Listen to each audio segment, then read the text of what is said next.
लोक जनशक्ति पार्टी रामविलास के किसान प्रकोष्ठ के तमाम नेताओं ने आज राज्यपाल से मुलाकात की है और राज्यपाल से मुलाकात करने के बाद जो है ज्ञापन सौंपा है। राज्यपाल से मुलाकात करने के बाद जो है लोक जनशक्ति पार्टी रामविलास के राष्ट्रीय अध्यक्ष चिराग पासवान निकल चुके हैं।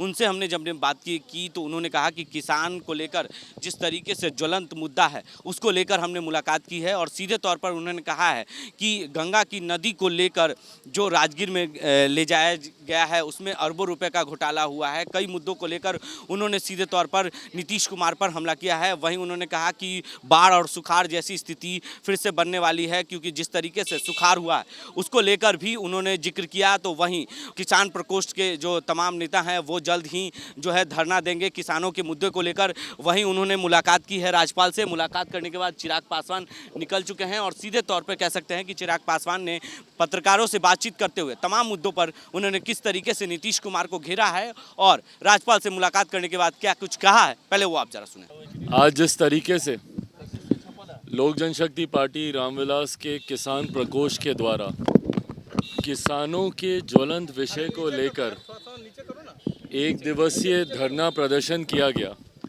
जिसमें प्रदेश भर के किसानों की मांगों को प्रमुखता से उठाने का कार्य किया गया।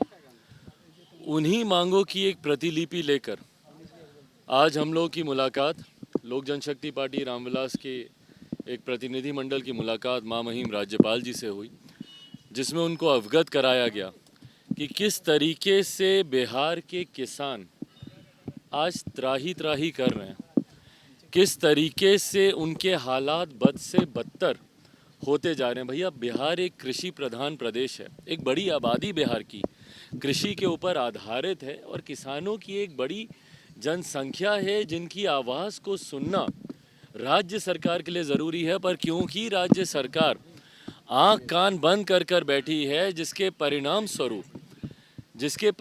स्वरूप आज बिहार के किसान हाशिए पर पहुंच गए हैं। बिहार में सबसे बड़ी समस्या जो कि दशकों से चलती आ रही है, और मैं कोई भविष्य वक्ता नहीं हूं, पर आज यहाँ पर आप लोगों के सामने मैं बता सकता हूं कि आज से महीना डेढ़ महीने के बाद फिर बिहार पानी में डूबेगा, फिर बिहार में बाढ़ जैसे हालात बनेंगे। हमारे मुख्यमंत्री जी अपना ओढ़न खटोला निकालेंगे, जाएंगे, घूमेंगे, देखेंगे, बोलेंगे पानी आ गया और उसके बाद शांत होकर बैठ जाएंगे। पर उससे जो किसानों को जो नुकसान होता है, जो फसल को जो नुकसान होता है, उस पर स्थायी समाधान की बात कौन कर रहा है? आधा बिहार जहां बाढ़ से प्रभावित रहता है, आधा बिहार सुखाड़ से प्रभावित रहता है। हम लोगों ने बिहार फर्स्ट, बिहारी फर्स्ट के माध्यम से निरंतरता में राज्य सरकार को लिखित रूप में ये सुझाव दिया है कि भैया नदियों को जोड़ने की योजना पर हम लोग को काम करना चाहिए। आप जब तक इंटरलिंकिंग ऑफ रिवर्स आप नहीं करेंगे, बाढ़ सुखाड़ की समस्या का स्थायी समाधान नहीं हो पाएगा।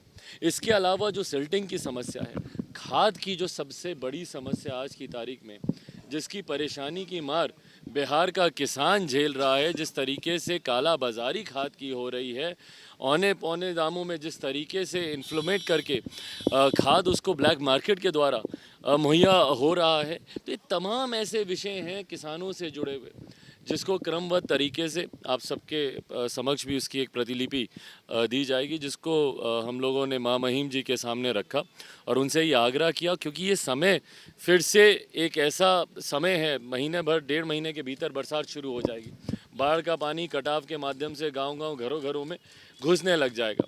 तो ज़रूरी है समय रहते इन तमाम विषयों के ऊपर चिंतन कर कर सही फैसला लेना। तो इसी क्रम में, क्योंकि राज्य सरकार को कहने का कोई औचित्य बचा नहीं, क्योंकि सरकारें सुनती नहीं हमारे बिहार की, तो इसीलिए महामहिम जी पर विश्वास है कि कम से कम वो अपने माध्यम से उचित कदम इस दिशा में उठाएंगे और किसानों की समस्या का समाधान होगा। क्या कुछ आश्वासन मिला उधर जब आपने लेटर दिया? देखिए, उन्होंने गंभीरता से, और हमारे तमाम जितने नेता हम लोग के साथ गए, तमाम नेताओं ने अपनी बातों को प्रमुखता से उनके समक्ष रखा। हर एक की बात को उन्होंने गंभीरता से सुना। खुद महामहिम जिस गरीब परिवार से आते हैं, जो उनकी पृष्ठभूमि रही है, तो वो यकीनन इन तमाम समस्याओं को वो खुद भी जानते हैं। उन्होंने खुद भी इंटरवीन करके इस समस्या के बारे में उन्होंने अपनी तरफ से भी बातों को रखा। उम्मीद करते हैं कि इस दिशा में ज़रूर कुछ कदम उठाया जाएगा। लेकिन आपने उसमें लिखा है साफ तौर से कि राजगीर में जो पानी गया है पाइपलाइन से, उसमें घोटाले हुए हैं, इसका भी जिक्र। जी बिल्कुल भाई, घोटाले तो कहाँ नहीं हुए हैं बिहार में, और बिहार में अफसोस इस बात का है कि योजनाएं कहीं ना कहीं जनता को लाभ पहुंचाने की दृष्टि से कम और अधिकारियों के भ्रष्टाचार की दृष्टि की सोच रखती हुई ज़्यादा बनाई जाती हैं। सात निश्चय मैंने बार मैंने कहा है कि शायद बिहार के इतिहास की सबसे बड़ी भ्रष्टाचार की योजना होगी अगर उसकी जांच कराई जाए।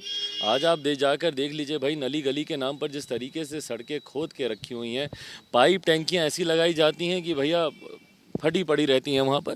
तो ये तमाम जितनी भी योजनाएं बिहार में बनती हैं वो कहीं ना कहीं भ्रष्टाचार की देन तो चढ़ती हैं। तो आपने सुना कि किस तरीके से चिराग पासवान ने मुलाकात करने के बाद सीधे तौर पर कहा कि जो बाढ़ और सुखाड़ जैसी स्थिति है, चाहे वो बिहार की बात करें तो बिहार में लगातार बाढ़ और सुखाड़ की समस्या सबसे ज़्यादा देखी जाती है, और किसान की जो मुद्दा है सबसे बड़ा, उनको जो समय पर जो मूल्य नहीं मिलता है उन धान का, और तमाम जो किसानों की धान खरीदने को लेकर समस्याएं होती है। वहीं उन्होंने कहा कि खाद को लेकर सबसे ज़्यादा बिहार में समस्याएं होती है। तमाम मुद्दों को लेकर जिस तरीके से चिराग पासवान ने एक बार फिर से जो है राज्यपाल से मुलाकात की है, राज्यपाल को ज्ञापन दिया है, और सीधे तौर पर जो है जल्द ही इसको लेकर धरना भी करेंगे। आगे के अपडेट्स के लिए आप बने रहें देश डी न्यूज़ के साथ और देखते रहें देश डी न्यूज़।